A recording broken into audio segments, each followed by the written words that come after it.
Relax, GQ. But GQ has promised to help me as much as is reasonably possible today. Right, I'll be keeping you company. Yes. Wonderful.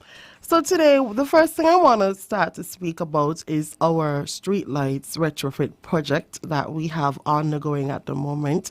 I don't know how many persons have recognized that there are new streetlights. Did you realize that, GQ?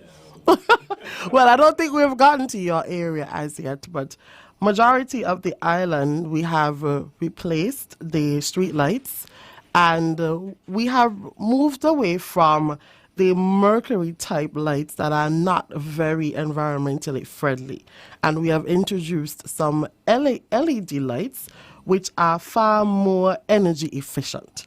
Okay. Now these LED lights, I know that many persons right now, they might not like them because they serve their purpose in being street lights, meaning that they light the streets and the streets alone. So the light is forward and not typically into an individual's private front yard or backyard like how it used to be before. Oh. So people might not like that. Okay. But these new street lights, they are just as bright, if not even brighter, than the lights that we have before.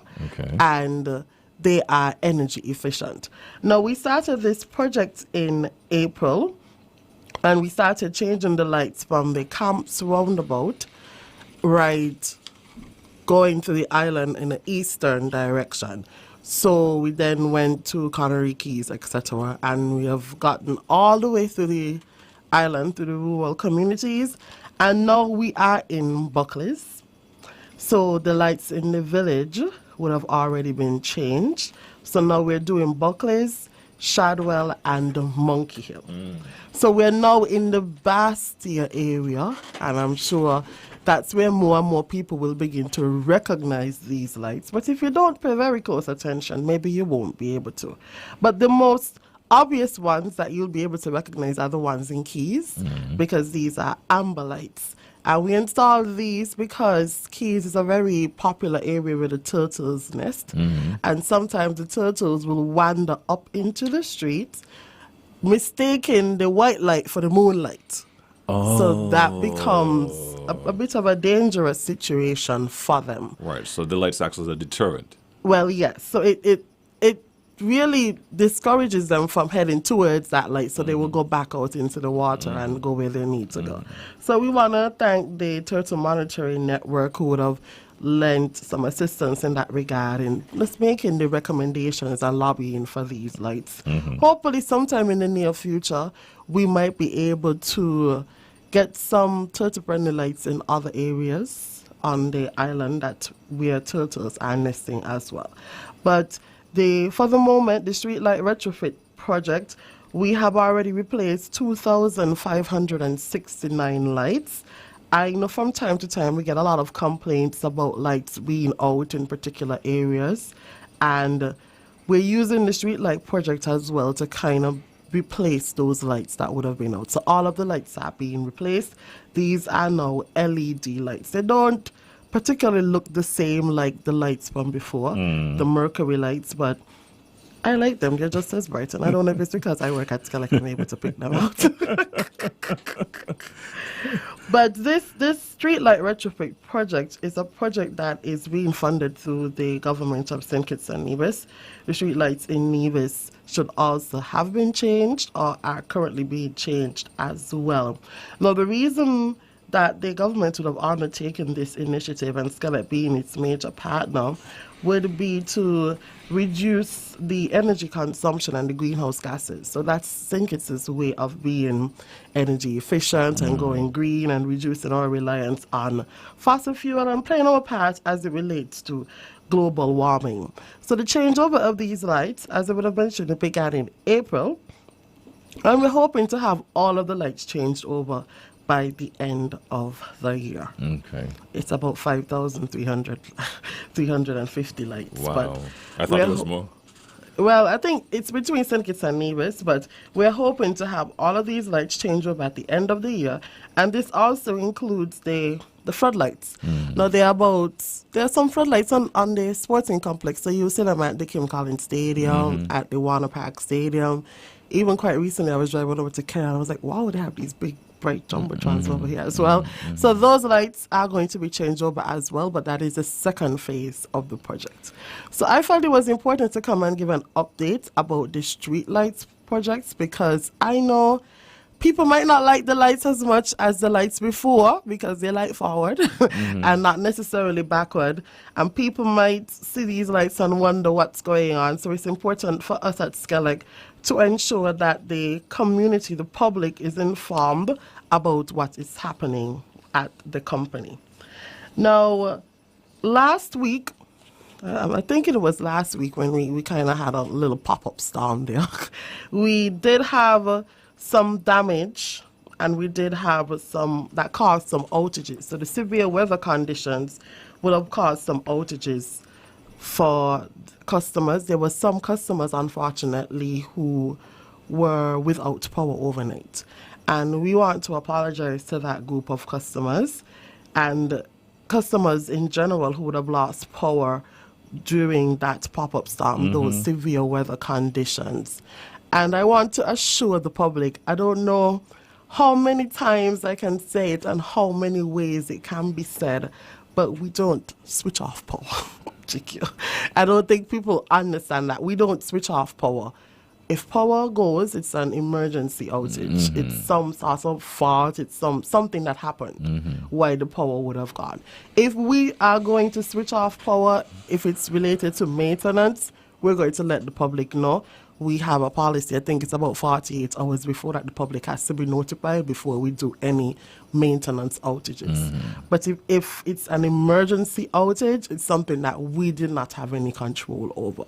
And obviously, whenever there's severe weather conditions, if there's high winds, a lot of our infrastructure is overhead, it's outdoors. So obviously, if wires are going to go down, if poles are going to be shifted, if there are trees, if there's debris, that's going to cause an impact on us being able to provide electricity reliably. And so whenever there are severe weather conditions, unfortunately, customers should brace themselves to at least prepare for some sort of outage because of these conditions. And the other issue is that we are going to try our best as much as is reasonably possible to restore the power, but we're not going to put our crews, our emergency crews, at risk to restore that power. And so we're asking persons to continue to remain patient whenever there is an outage.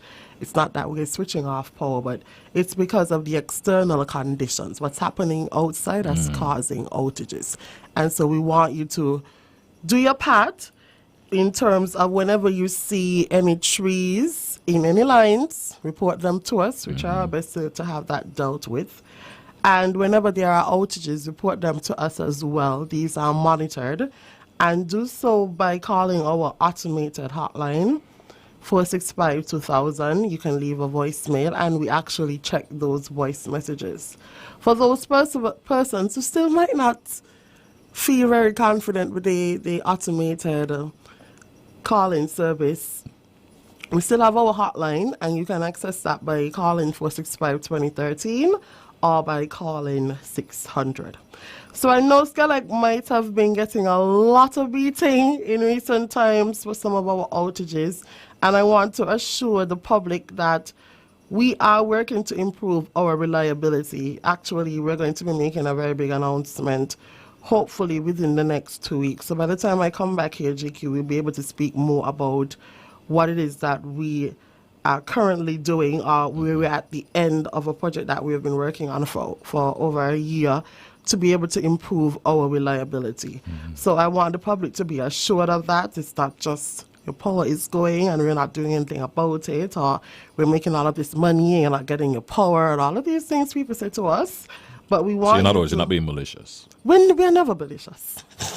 We're never malicious when it comes to anyone's power, even if there are opportunities for us to be. We're not being malicious at all, but there are some efforts that are undergoing that I wish I could have said what it was today. But in the next 2 weeks, you'll be able to know what it is. Okay, so you're giving us a sneak peek, so to speak. I'm giving a sneak peek, so to speak, that we should be able to have a bit more reliability with our offerings in the very, very, very near future. Okay. It wouldn't really come at any cost or change to the public. Okay. And she said that with a smile. That means it's something good. It's something good. It's something good. And the last time I was here with Mr. Brown, we spoke about what some of the major causes of outages tend to include, and I've spoken about the severe weather conditions already.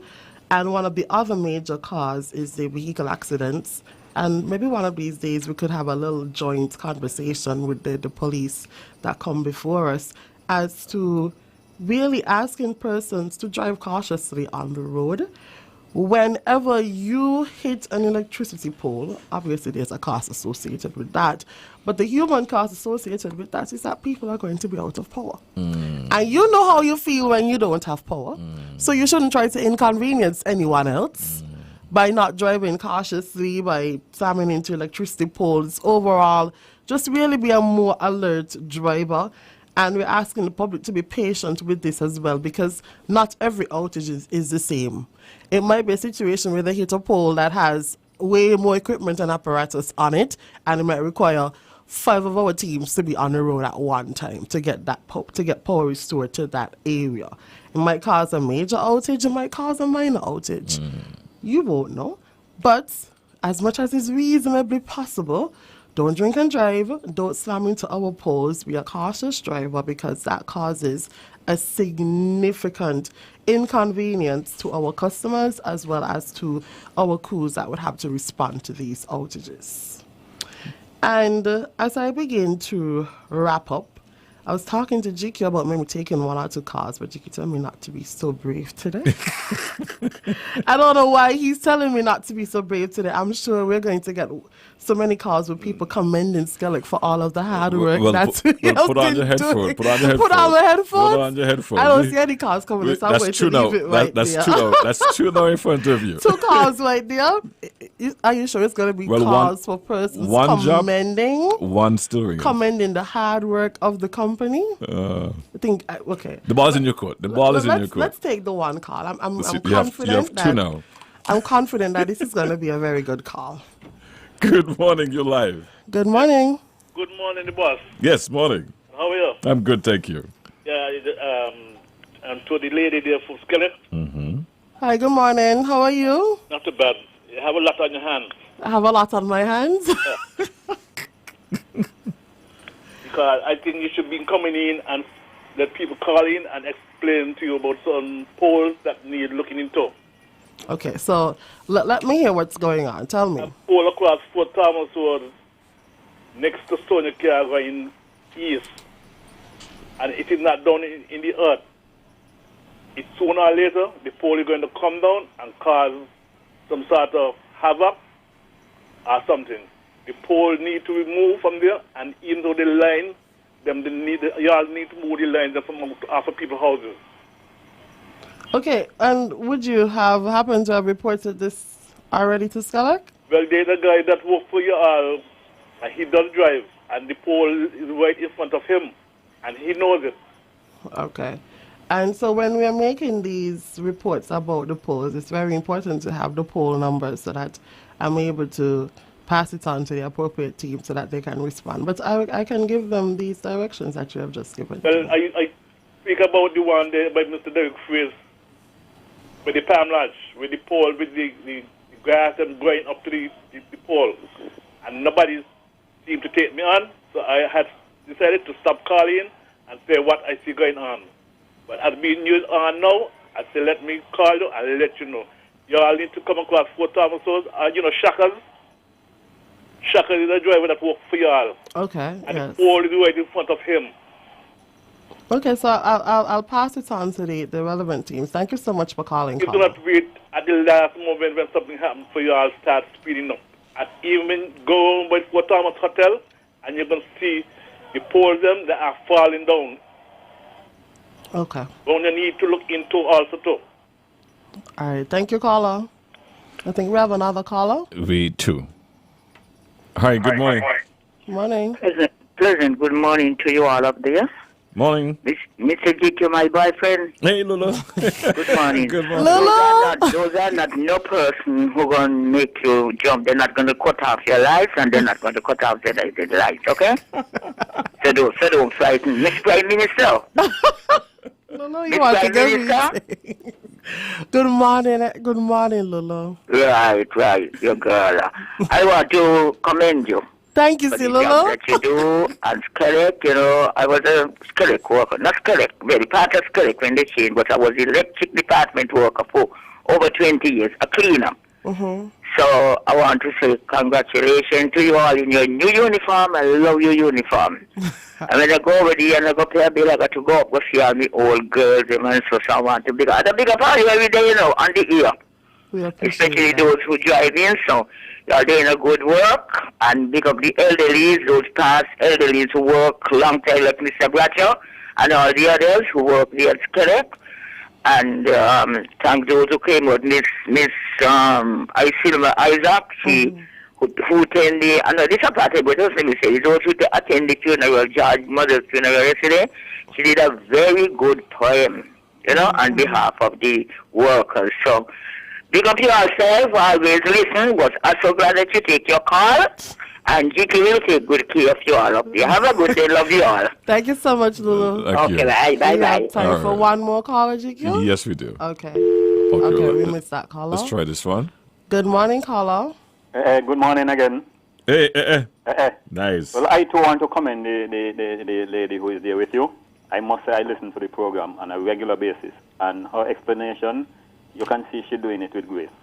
She know what she's about, and I'm glad that she opened the line today to get some commendation. I want to say electricity is doing a magnificent job, bearing in mind that these persons, they are human beings. They have their own families, and thank God we haven't had any serious hurricane this time around.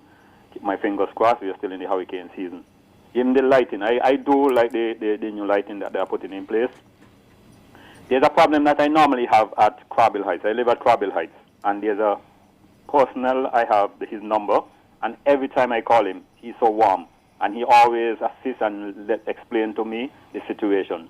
So I will encourage persons, especially the drivers also, to drive cautiously, because when you, as the lady said, when you damage the post, it creates problems for others. And if you're feeling that way, you can imagine how other persons are feeling. But I must say to the lady, she's doing a great job. Keep doing what you're doing. And the explanation, that's what we always ask for. We get an explanation. We are satisfied with the explanation. So just go from strength to strength. Have a good morning. Thank you very much. welcome. That is quite fitting for our final call this morning, GQ. So you see, they give me a little boost up. I could open the lines a couple more. Some encouragement. So I can be so much more confident opening the lines as for our future show. But I want to thank everyone who would have tuned in to our program this morning. And I never come on here and never say thank you to the hard workers at the St. Kitts Electricity Company Limited. GQ, these are people, and I just joined the company in February, and I see the amount of dedication and commitment, even if there is especially during an island-wide outage, and especially during any severe weather conditions, a storm or depression. These people work, and it's not only the crews that are out on the road, but I'm speaking from our customer service agents come right up. I know for sure that SKELEC has very good customer service because we get commendations about that from time to time. So I want to thank the public for continuing to be a partner in SKELEC, with SKELEC, as we continue to provide electricity with reliability and responsibility. And very soon we'll be launching our Powering the Community campaign, where you can see how many ways SKELEC is involved in building this great nation. So thank you for tuning in, and I'll see you again sometime later this month. Bye-bye. All right.